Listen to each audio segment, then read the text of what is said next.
Hey,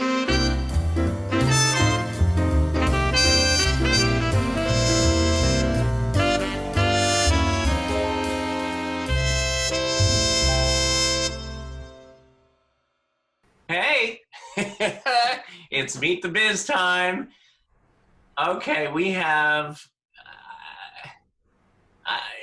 What was I going to say? I was going to say I love this guy. I think he's amazing. I've known him. I don't know for how many years now, and he's an actor. He's an advocate. He's a motivational speaker. He flies planes. He teaches scuba diving. Mr. John Lawson. Hey, thank you, thank you, thank you for having me, David. This is really cool. Oh, this is why this keeps me going, and hanging out with friends. That's awesome. Yeah, I agree.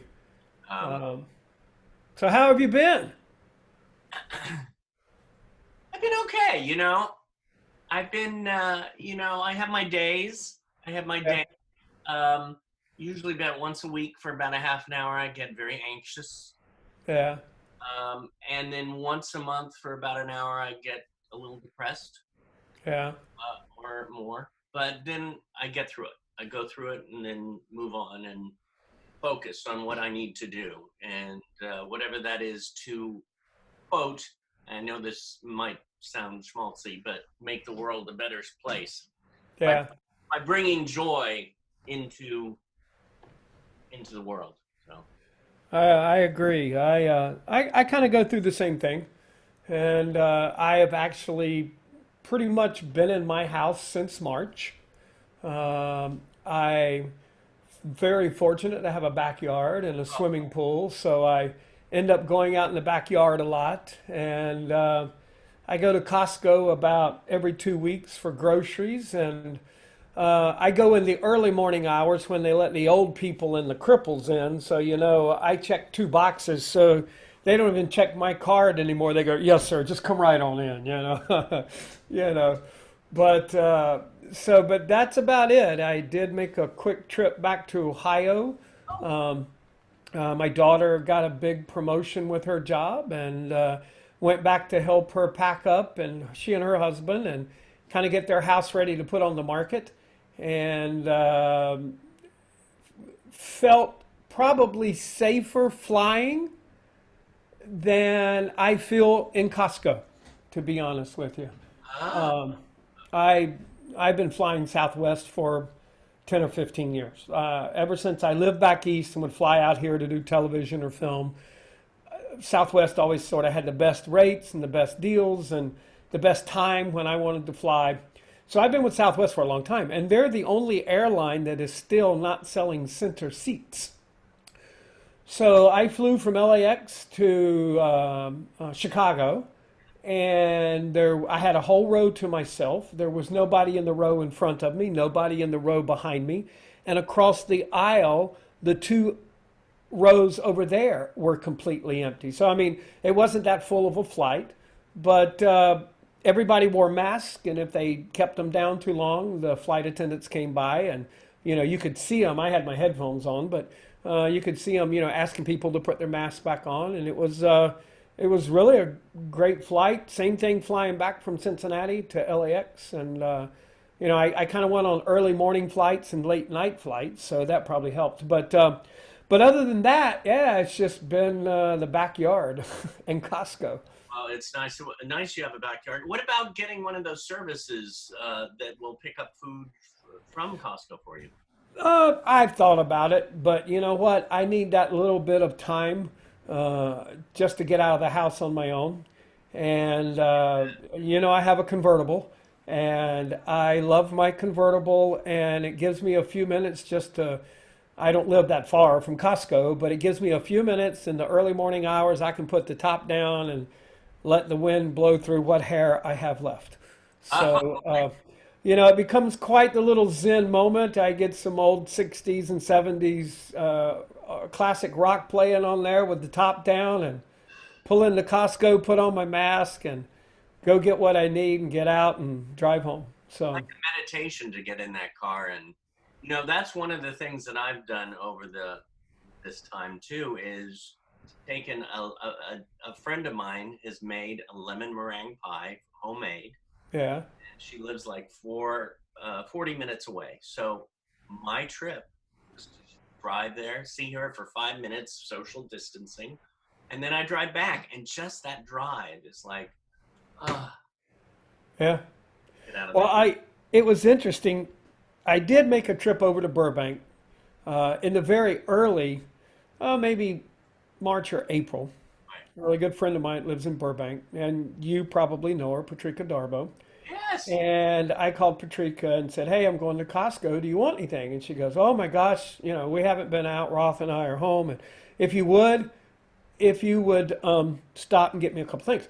So I did, and I, shopped for her and Roth, and was driving it over to her house to Burbank, and I live up in Northridge. So I got on the 118 to get over on the 5, and it was so wild. I guess it'd been a month or 6 weeks or more, that I had not been on the interstate. I'd driven on surface roads close to my house, just going to Costco in Northridge and Woodland Hills or wherever. And I had this really, and I've been driving for a long time, moment of anxiety of going, oh my gosh, I'm on the interstate. Everybody's going 80 miles an hour. And it took, I regained my composure, and I drive fast. I drive like everybody else in LA. I drive like a bat out of hell. And, but there was that moment that I had not been on an interstate for so long that I was almost to the point that I forgot how to drive on an interstate. And that was such a wild awakening for me. I'm going, okay, I got to get out more. Oh my God. Right. So, but yeah, other than that, it's just been, right around town. Maybe a quick run to Rouse and to Costco, and that's it. Now, though, when you're in the house for most of the time, you're creating. You're doing stuff. It's been crazy. Back in March, a friend of mine, he worked on that TV show Z Nation that went 5 seasons on Sci-Fi Channel, and he goes, I was wondering if I want to do a talk show about Z Nation, and we'll interview cast and crew, and could you help me? Would you produce it? And I said, sure. So Zoom was new to everybody, February, March. I went on Zoom and took a lot of training classes and figured out how we could use their webinar platform and produce on Zoom. So that took off like crazy. Z Nation is now on Netflix. And we've interviewed everybody from the showrunners, the producers, the executive producers, the cast, all of the cast. We have the lead actress coming up next Friday, and Kalita Smith. And we have huge people zooming in and asking questions from all over the world now that it's on Netflix. Anywhere Netflix plays, we've had people from Brazil, we've had people from England, Scotland, France, you name it. And it's just taken off, and it's been really wild. And so I've been producing a lot of behind the scenes stuff. And Now, what do you like more? Do you like prefer producing or acting or directing? What? I enjoy directing probably the most. I love taking just some words on a page and helping people bring it to life, bringing the characters and making it, what the writer intended and what their motivation was at the time. But I also do enjoy producing. I enjoy bringing all the elements together and having this great final product. And I can't say a lot about it right now, but I've been asked to produce on a new TV pilot that hopefully starts shooting next year, and actually a couple of different ones. But and I can't really say a lot about them right now. But yeah, it's just opened up a lot of doors, and I just finished as a post producer on a film. It had been kind of sitting for about a year, and a guy called me through a contact and said, "Hey, can you post produce on this and finish it up?" And so I did, and we did sound and sound effects and color and all the things to finish up the film. And then he goes, "Don't you produce on Zoom?" He goes, "Can we do like a virtual premiere?" And so the other night I produced and directed a virtual premiere for cast and crew mostly, and some friends. There were a couple of hundred people there, and some industry people. And this is more like it's a short film. It's a 30-minute short film, but it's almost more like a pilot for a TV show called The Pragmatist. And it's an action adventure kind of thing. And but we had people zooming in and all the cast. And so it was really cool. It went very, very well. And you'll be hearing something about that, I'm sure, before too much longer. They're getting ready to shop it around to networks for a television series. This is great. I think I saw it. It's on IMDb, listed on IMDb. Probably so, yeah, yeah, yeah. I'm sure it's listed on IMDb, but I ended up doing some final edit, and I actually did all of the color.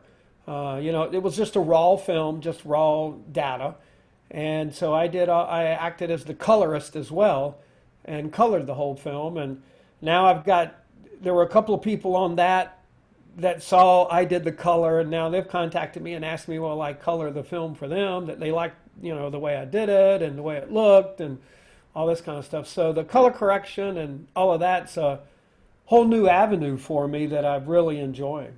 So you're just building on. I mean, when did you start like saying, "Oh, I'm going to produce, I'm going to direct"? Was it connected with the Disability Film Challenge, or was it before then? It was way before then, actually. I produced and directed my first film on film when I was about 14 years old.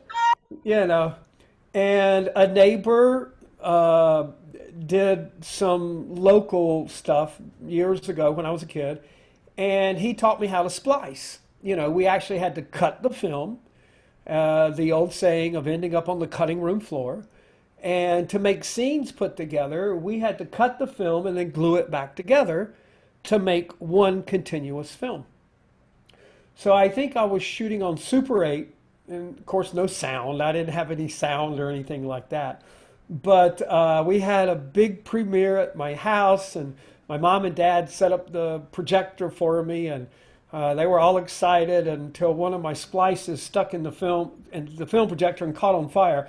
And so, yeah, so my dad was a little pissed, but so yeah, I've done producing and directing since a teenager, and I was a voice and piano major in college and drama, and still made films back then. And Now, did you start making films before you started acting, or did it all go together?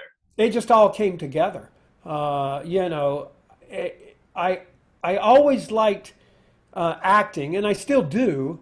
Of course, now it's fewer and far between with COVID and everything that's going on. I have had a couple of auditions recently for a car commercial and a couple of different commercials, voiceover, and one role in a short film or a film feature or something. But I've always enjoyed the producing part of it as well. And after I lost my hands over 30 years ago and became more involved in the disability community, at the time, I can remember being in the hospital now thinking, well, this is great. An actor with no hands that's trained and, has, improv and training and set experience. There'll be tons of work for me. And unfortunately, 70 years later, here we are 30 years later, and it's still not true. So I can remember many years ago watching the TV show China Beach, Yeah. and with Dana Delaney. And Harold Russell, who was a double amputee, did The Best Years of Our Lives, and he played her grandfather in an episode. And he was at Thanksgiving or whatever and holding a little styrofoam cup. And he was grabbing the top of the cup by the lip with his hook, just like I do to drink. And I'm going, that guy's really an amputee. He's an actor. And So after the episode, I was actually traveling back from LA. I'd done something, this was years ago, and I was in an airport in Atlanta and watching a TV, and Entertainment Tonight was on, I believe it was, and they interviewed him. And he talked about his role in the best years of our lives and all that. And so I went home and went to a video rental place, what they used to be, got the VHS tape and popped it in, and watched the movie and had no idea that it existed or who he was. So my wife at the time, I told her, I go, I need to talk to him. She goes, well, let's call him. And in the interview with Entertainment Tonight, he said he lived in Hyannisport, Mass. So back then, you could dial the area code, and I mean dial, on a rotary phone. Yeah. And so I dialed the area code, and you dial 555-1212, and you get information for that area. So I asked for the number of Mr. Harold Russell, and he was listed. And so I got the number, and we were eating dinner, and I told my wife, I go, I can't call him. He's a movie star. I mean, he won't talk to me. She goes, well, just dial the number. If he goes, don't bother me, we don't call anymore. So after dinner, picked up the phone, dialed the number, and he answered the phone. He goes, hello. I go, Mr. Russell? He goes, yes. I go, Mr. Harold Russell? He goes, yes. I go, the movie star! Just like that. And, I've never been, impressed by people before because I've been in the industry for so long and met so many wonderful people and friends.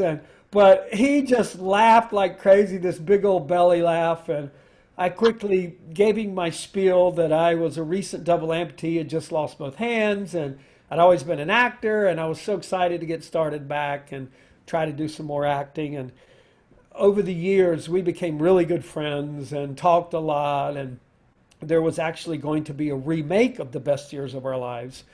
And Harold recommended me for the role, and I did some screen testing and all this kind of stuff. And the director and producers were all, wanted me for it, but then I guess funding fell through or something, I don't know, financing, and so it never got made. But it was going to be sort of updated to the Vietnam era, and I was going to be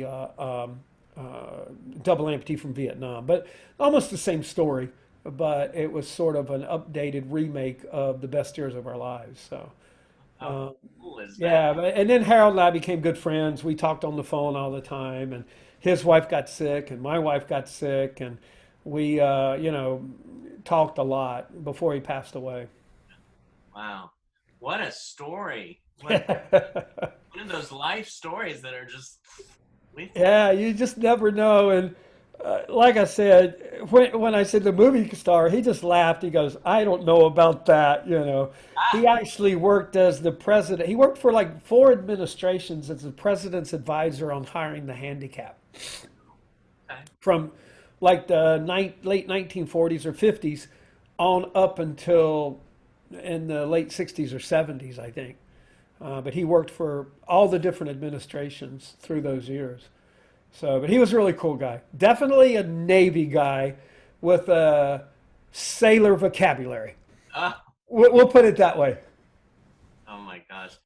I was researching you, and it's so fun doing the Meet the Bizes because, of course, I know some of your work. I mean, one of my favorite movies of yours is the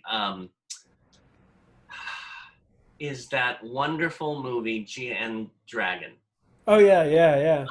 Absolutely adored, and I know you've done so many ones, Whitney's Wedding, and I love that one too. But something about GN the Dragon, just I can watch that over and over, and it's just so uplifting and so. Well, thank you. Thank you. Yeah.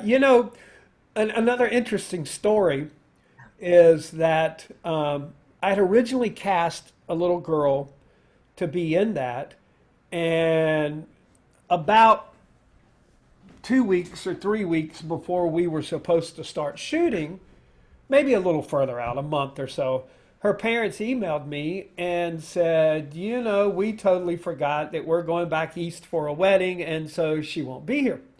So I didn't have anybody for my lead role. I'd Did, already talked to Parvish how close was it to the shoot? about a month out, maybe, you know, maybe somewhere along in there. And they go, we're so sorry. And I had located, she was with Gail. And anyway, so Gail goes, well, I don't have anybody else that I can think of, you know, that was smaller, younger. I wanted a younger girl, wheelchair user. So I went to the Abilities Expo at the LA Convention Center because my friend Toby was, you know, working with one of the van companies or something, whatever. So my friend Adam, my DP, and I just went to go support him and the other people that were there. And as we're leaving, this little girl, Gia, of course I didn't know her at the time, comes rolling by almost over my toe, headed out the door, like by herself. And I'm going, where are her parents? You know, this little kid's going out the door of the convention center, you know, out of the off the floor. And you know, I'm looking around and she was so cute. And I went, hey, how are you? And she goes, hi, how are you? And just kept right on rolling by, you know, and was so adorable. And I turned to Adam and I said, that's the kid I want in my movie.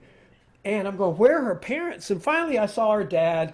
He was sort of, you know, looking at his phone, but he was watching her, but giving her some space, you know, and he was keeping an eye. And I go, I need to go talk. That must be her dad. And Adam goes, you can't go talk to him and tell him you want to put his daughter in a movie. I go, sure I can, you know. So I walked up, explained who I was, and told him I was doing the Easter Seals Disability Film Challenge. And I saw his daughter, and she would be perfect for this role, for this film that I was planning. And he goes, well, his mom's an actress. She would love it. Go talk to her. So he introduced me to his wife, and we became good friends, family friends. And that's how I met Gia. And at the time she did the film, she was not 4 years old. I think she was only 3.5, almost 4. It was like 4 or 5 months before her 4th birthday. Yeah. And Parvish Chenna is a good friend, and I'd asked him to be in the film. And so anyway, it all came about and all came together. And what was interesting, because of the previous film I did, I had CNN did a story, and Diana Jordan, myself, went on CNN, and Nick Novicki, and did some interviews and stuff. So CNN asked, could they send a reporter to follow me and my film crew making the film that year with Gia and Dragon? So the long story short, Adam was supposed to work on another film and it didn't come about. He goes, do you want some help? And I go, sure. Well, my original DP that was working, so I had camera A and camera B units, plus I had the CNN camera crew there, plus Easter Seals had their videographer there to film me with CNN filming us.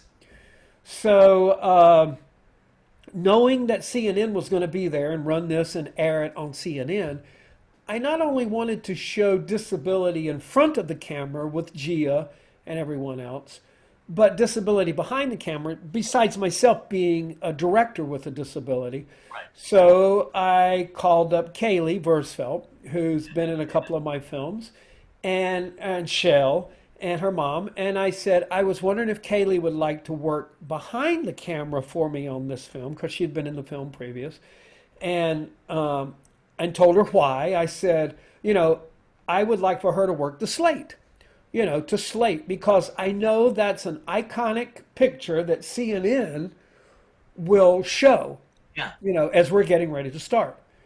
And she goes, yeah, I think that'd be great. And Kaylee loved it, and she did a great job. And so she's worked on a couple of other films in front of and behind the camera for me. So we had quite the crew with disability as well, because I wanted CNN's piece to see that disability not only can be in front of the camera, but behind the camera as well. So that was a really good shoot. Of course, we shot it all in one day.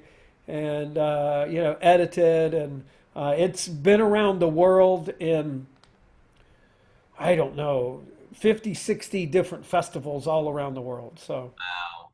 So it's a really cool film. It's interesting too. It's such a lesson to directors, and anybody in the arts, of how to really look at the whole what's going on. Okay, there you have the CNN cameras, you have these cameras, the Easter seals. This is what we got to do, and you know exactly. So you, in a way, directed the whole thing Yeah, by having her do Slate, and so right. that was just Because I knew that'd be the iconic shot. And sure enough, they showed some scenes as we were shooting with the camera guy, me behind the camera and stuff. But the iconic shot was Kaylee in front slating. wow. And so, yeah, it was quite the set that we had with all these different camera crews going at the same time. And I had from being in the industry for so long, I've had I think Jason Brown, who is an Ohio friend, but is a big time first AD. I mean, you look him up, and he's worked on probably 100 different television shows as a first AD. You know, running on the show. Drunk History was one of the last ones he worked on, Oh my God, I and don't. he's been the first AD on that, I think, since the beginning. And we're good friends, and I'd ask him, "Hey, will you come be my first AD and run set? Because this is all going to be going on." And just a wonderful guy who kept us right on what we needed done. So we got all the shots that we needed and stayed true to the script and got all of our turnarounds. So I was very lucky to have somebody with a lot of experience who was one of the most wonderful humans on set. And actually, Jason worked on the pilot of Speechless. And he called me because he knows of my disability advocacy and said, "John, well, I'm working on this pilot. You've got to be here. I've got to get you on set." And so, anyway, he talked to the second AD. So I went and worked background on Speechless for their pilot, which I actually didn't get in the shot. The way they ended up cutting it was all tight. But it was where he was going to meet his first person that was going to be his vocal. But anyway, it was so cool. They set me up just specifically to be in the shot, but then they ended up using a closer shot. But so it was kind of cool. I got to meet, sorry about that. No, that's okay. I got to meet, how do I turn this thing off? I thought I did. I usually throw mine against the wall. Yeah, that's what I should have done. I thought I had it off. I apologize. No, that's okay. Mine does that too. I did it with Dee Wallace, and she was like, "Rule number one." Dee. Yeah. You forgot to tell me. Make sure you turn off all cell phones and any device that makes a noise. Anyway, so there, I got to meet Micah Fowler, and a couple of years later, a few years later, we were doing the next Disability Film Challenge, and he and I were at an event, and he came up to me. He goes, "Are you doing a film this year?" And I go, "Yeah, yeah." He goes, "Can I be in it?" I said, "Sure, I'll take a lead actor with an ABC hit TV show to be in my Disability Film Challenge." And so Micah came in, and of course, Connor Haney did a great script, and we did this sci-fi, where his wheelchair could make him go back in time, and my good friend Patricia Darbo. That cast came together the same way. Patricia called me and she goes, "Are you doing a film this year? Can I be in it?" I go, "Sure, I'll take a multiple Emmy-winning actress to be in my little short film." So we cast Patricia, and it turned out to be one of the greatest little comedy films that I've done in a long time. Oh, yeah, it was, and with Miss Brewer in it. Oh yeah, and of course I had to bring Jamie. Jamie's did my first film years ago, Whitney's Wedding, and that film went around the world. I think it was in close to 100 film festivals. It won Best International Film in Sydney, Australia, and we got to go to Australia. I have a question about getting it out there because, for example, a lot of the students of Performing Arts Studio West and Meet the Biz have submitted films, and this was the first year that I actually produced a film for the for Disability Film Challenge, Right. Honey Bunny. Yeah, So, yeah. so now we have this film. Which How I watched a couple of times. I just want you to know. you? It was, of course, because of you. Nothing to do with the actors that were in there that I happen to know very well. Of course, yeah, right. But right, and everybody else involved. Here's the thing. So you've got a film, you've got a short film. How did you get that to 100 festivals? It's um, it's expensive.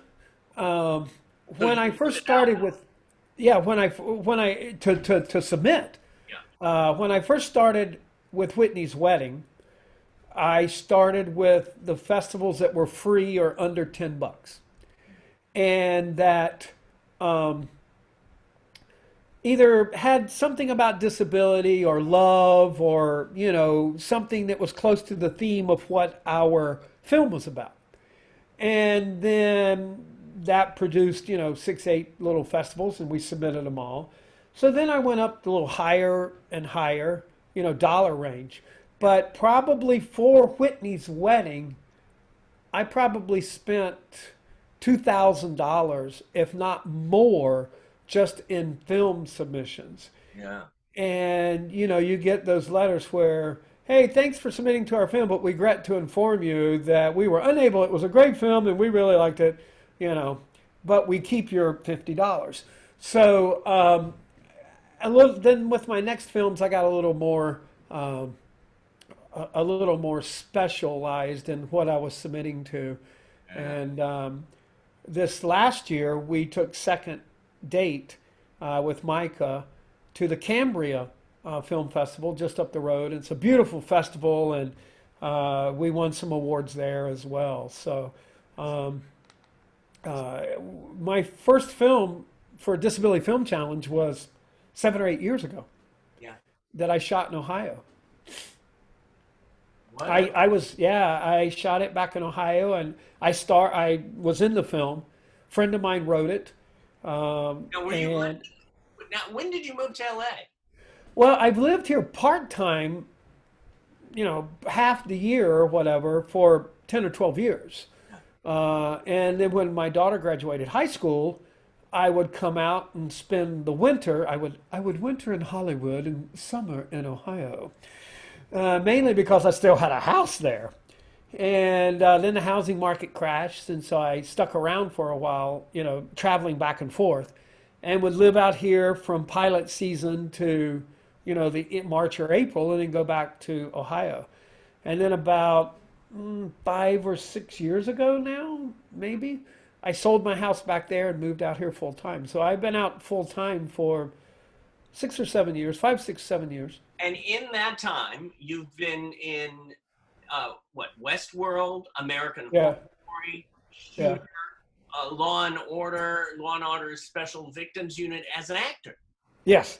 I did. I have done one episode of Westworld in every season, and I it started 3 or 4 years ago. Is it same character, different characters? Different characters, different characters. Always a double amputee, and I can't remember if it was Central Casting or one of the background casting companies knew me or looked me up. I don't know how they found me, but said, "Would you work background on Westworld?" I go, "What's Westworld?" This was quite a long time ago, and so I kind of tried to look it up and found out. I said, "Oh yeah, I remember the film and all that kind of stuff." It was kind of cool, and so I went on and they paid me very, very well. I said, "Look, I'm not going to work for background," but so anyway, but I got paid very well, and ended up doing a couple of days in the very first season. Um, I played a Confederate soldier or something that got blown up. I don't remember, but I was in with the main actors in a scene, and I thought that was fun. And then like 2 years later, they called me back and said, "Hey, the director that directed the first one would like you in this new season. Can you come in?" So I go, "Sure." So I went back in and worked a couple of days again, background. I don't even remember what I played that time. Uh, and then this last season, again, same people called me back again and going, "Hey, they want you." And it was the exact same director again. He recognized me, I guess because I didn't have arms. But he goes, "Oh my God, I'm so glad to see you back." I don't think he remembered my name, but I think is the last season playing now, their third season or whatever. I'm not sure. I'm not sure. Well, I played. I guess I can say I played a knight, like it was Knights of the Round Table kind of thing. So I played a knight, and the director afterwards, and I've forgotten his name, came up to me afterwards, and he goes, "I am so sorry." He goes, "We had this big scene planned for me to be a homage to the um, uh, the knight that gets nailed to the door and his arms fell off and it's going to be, oh, this is going to be a bad day or something like that." What's the show? Oh, the comedy. Yeah, I've seen it on Broadway and I've seen the film and I can't remember it right now, but I was going to be the Black Knight. Is that And from like Every Sperm Is Sacred? The yeah, and he's on the Monty door of the Python. Monty Python. And so but the wardrobe people forgot to bring the costume. They had this whole costume for me and everything. So I just played one of the robots that was missing arms in one of the rooms or whatever. So, but it was kind of cool. I've done one episode of Westworld for 3 years, all three seasons. Well, we got to find out what he's doing next, right? The director. Yeah, yeah. Well, I hope they call, because the thing about it is it has to be one of the most expensive shows to produce that HBO produces or whoever it's on because we would go 12, we'd be on set and my scene would get ready to come up and they go, "Okay, let's break for lunch." So then they'd go back and then we'd work overtime and oh, I played a soldier one time when they blew up the fort or something. That was the other one. And I was just laying there on a cot and ended up, getting like 16, 18-hour day. We're laying there. And, yeah, just for laying there at almost triple scale. So, it was amazing. So it's been very good to me and helped pay the rent. So I'm waiting for season 4 of Westworld, and hopefully one day I get a speaking role, and then I can actually get some residuals. Now I have to ask about. I was saying one of my favorite shows is American Horror Story, except right now we're living it, so I don't know. Right? Yeah. But the show, the actual show, you were on that. How was working with Ryan Murphy and that magic? It was pretty cool. Um, I can't remember how I got the audition, to be honest with you, but they wanted a double amputee. Hmm. And there's not that many around in Hollywood, for sure. And I auditioned. I sent in a tape, I think, because I was back in Ohio. I was back in Cincinnati. And they wanted me to come in for a callback in New Orleans. And I went, okay, what the heck? I drove to New Orleans from Cincinnati and did the callback. And the casting director goes, "Ryan wants you. I'm glad you came in, whatever. Um, are you available such and such a dates?" And they hired me right then. I mean, it was almost not a callback. It was just like, come in, meet Ryan. And, he just kind of came in. I did my thing. And then he left because they were shooting. And so she goes, "He wants you. Can you stick around for a little bit and sign the paper?" And I'm going, "Sure." I was just going down Bourbon Street. So I spent 2 or 3 days in New Orleans just as a vacation, got the job, drove back to Cincinnati, and they were shooting. It got delayed, and it was like right before Thanksgiving Yeah. when they were shooting. And I had two scenes. And so they brought me down and put me up in the hotel and all that. And um, the day before Thanksgiving, or 2 days, whatever it was, we were shooting my scene, and it was kind of going late and all this kind of stuff. It was interiors with Jessica Lange and Naomi Grossman and all the interior scenes that we shot there on set in New Orleans. And I go, well, they'll never bring me back for this little second scene. And it was when Pepper got married. It was during the marriage scene. So I went back and I'm going, that was a lot of fun. I enjoyed that. And a week or two later after Thanksgiving, I call, Ryan wants you back on set. Can you be here? And I go, yeah, I'll free up my schedule. So I went back to New Orleans and I actually drove back again. They said, we'll fly you down. They were going to fly me down. I go, do you mind if I drive?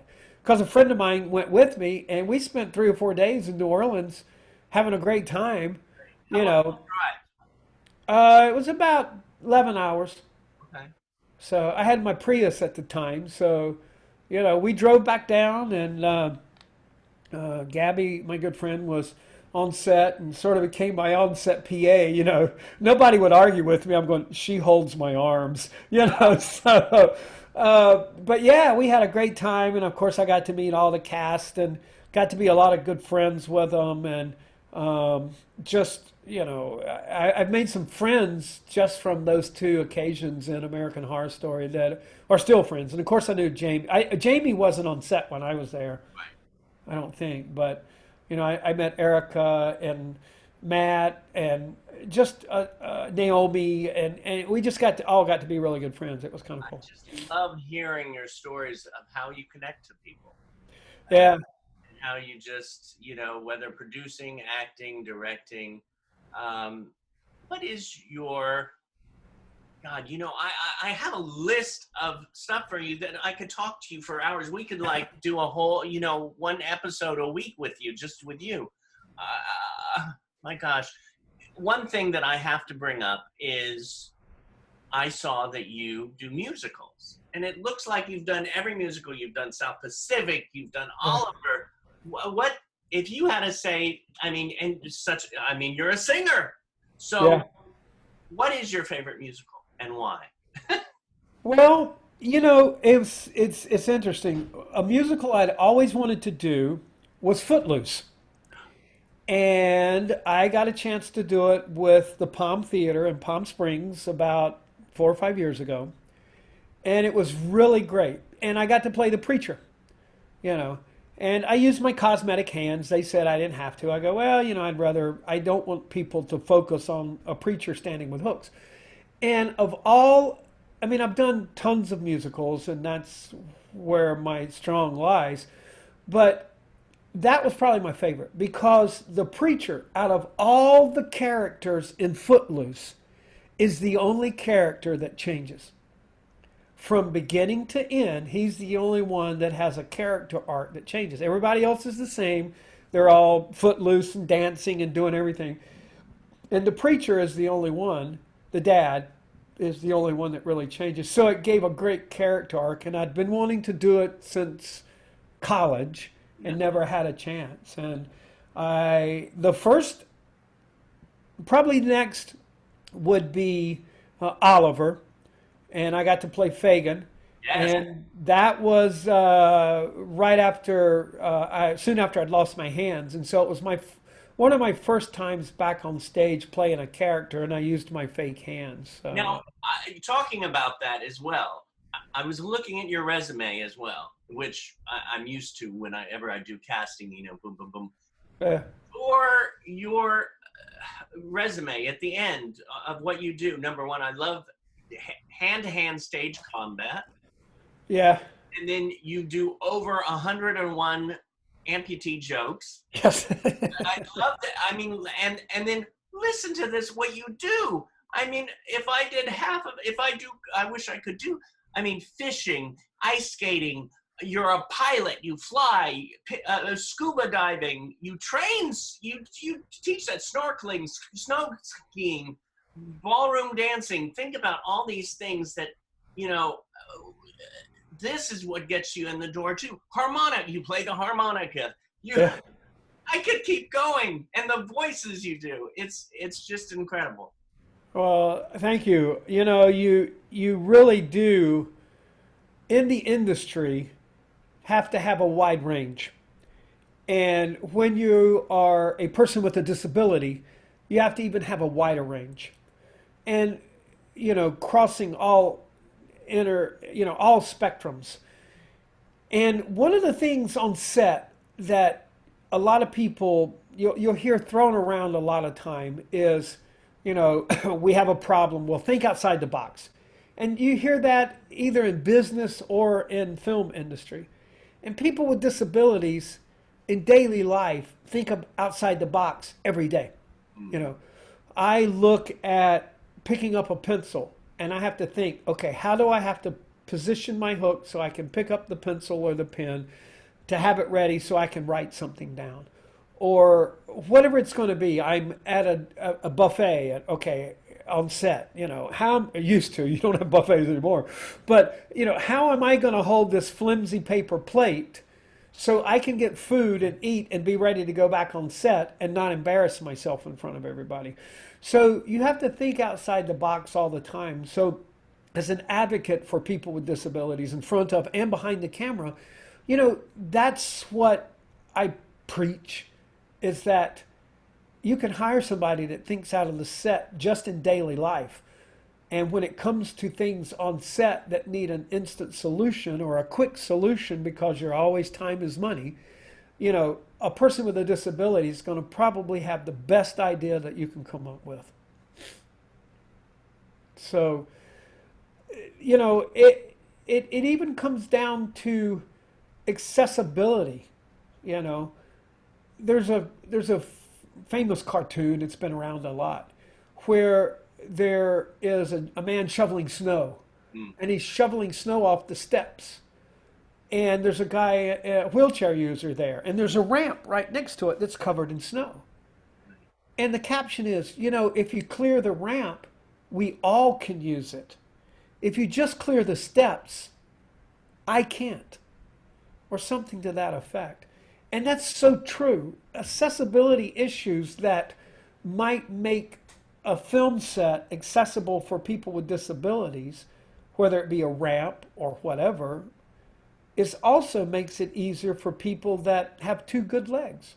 So when you think about accessibility in those terms, it's not something special that you have to do for an actor or a crew person with a disability. So it's something that can make it beneficial and easier for everybody. One more question. What to you is your biggest accomplishment in life? Wow. I'd have to say my biggest accomplishment in life is raising two great kids. This recent stuff on Facebook, Daughter Day, Son Day. And my son has two children, and he works from home. He's a computer nerd and works from home in programming and works for the power industry, Duke Power, or back in Cincinnati, Duke Energy. But he still, he has a 3-year-old, almost 4-year-old little daughter. And, he and his wife take turns, but, he gets up in the morning and braids her hair and gets her ready for school. And now they have a son, Lucas, who's, in Lucas is almost a year or just over a year old. No, he's older than that. He's almost 2. I guess I better get my ages right. But, that's the best in the world. And recently, seeing things that I taught my children when I was back there recently, that my son is teaching his kids and passing on to them. And then my daughter, when she was 2 years old, my wife was diagnosed with terminal breast cancer, and then she passed away in 2001 when my daughter was 9 years old. So I was a single parent, and so I get text from my daughter when she was working on her house and they were restaining the floors. She goes, Dad, this stain says I've got to put it on, let it wait 10 minutes, and then wipe it off. Should I do it with a towel? And I'm going, you're staining a floor, and it was a dark stain. I said, just use a roller. And she was going to brush it on with a little 3-inch brush. I said, just use a roller, roll it on, and then let it dry, let it soak in. And she goes, I never thought about that. And then 3 days later, I get a text from her, and she's packing stuff up, and she goes, I'm trying to figure out what I should take and move to Florida and what I should keep. Should I keep these old bridesmaids' dresses, or should I pack those as well? So, it's so cool to have such a close relationship with my daughter that asks me fashion questions, asks me home repair questions. But then with my son raising his children, and he's the same way. He was 7 years old when I lost my hands. So he became my hands almost his whole life. So I've always liked to do home repair and woodworking. So the woodworking and the home repair and stuff he learned as a child, he now does in his homes. And he has 3 or 4 rental homes and they work on them and, do that kind of stuff. So that to me is my greatest accomplishment, and nothing in the world will ever top that. And to know that they were raised accepting of everybody. My kids have